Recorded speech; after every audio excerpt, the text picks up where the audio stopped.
Hi there fellow Cretans, what's up? We all love those valuable painting tutorials that help us become better artists, right?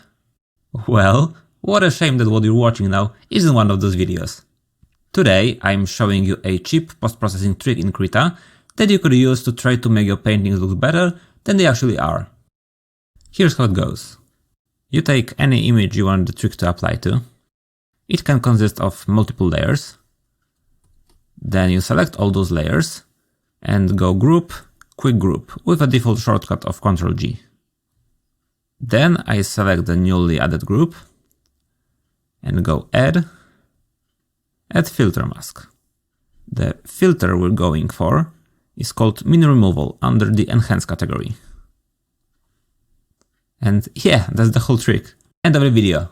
But jokes aside, for those who have absolutely no idea what happened here, Filter Mask is a Krita feature that lets you use a filter without really applying it.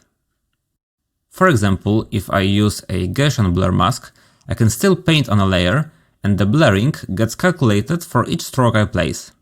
I even did a separate video on this topic. But let's go back to our min removal trick. Here is a setup using clone layers to help us see what the filter actually does. I still haven't found how this filter works in terms of math, but the effect is pretty straightforward.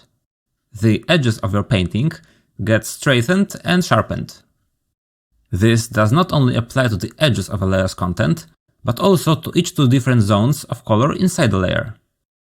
Considering that Krita brushes can create a lot of variety when it comes to shapes and covered areas, you can experiment and check how your favorite ones look with this filter applied. For mine, I'd say it gives them a lot more depth and the final effect looks even more painterly. And I reckon that everything that looks and feels like traditional painting gets a lot of attention on the internet, so I guess you might like it, huh? Now, the main reason I think it's worth dedicating an entire video to it is that unlike some other filters, this one really feels acceptable in terms of performance when used as a filter mask. At least on my computer it's truly real time, even on higher resolutions, so I can paint and immediately see the effect applied.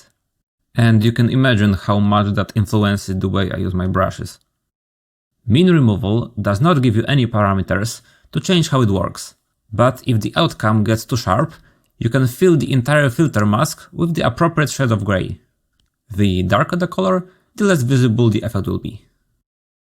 Okay, any tips on using it properly? From what I learned so far, the effect looks best on simple sketches without a ton of details.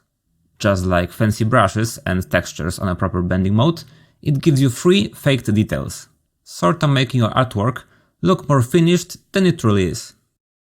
With a highly detailed illustration, this does not have that much impact. The sharpening happens only on the pixels between color zones, so the size of the canvas greatly affects the filter. The bigger the canvas, the more you have to zoom to actually see it. So on a big illustration, you'll lose it when publishing a downscaled version on the internet. But I think you could still try to use it on the focal points, making the filter mask black in all the other zones when you don't want this effect to pop that much. With nothing more to add, let's keep this video simple. You'll not learn anything more on this topic from me.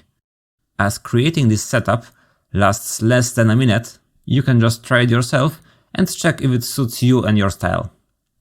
See you soon in the next video. Cheers!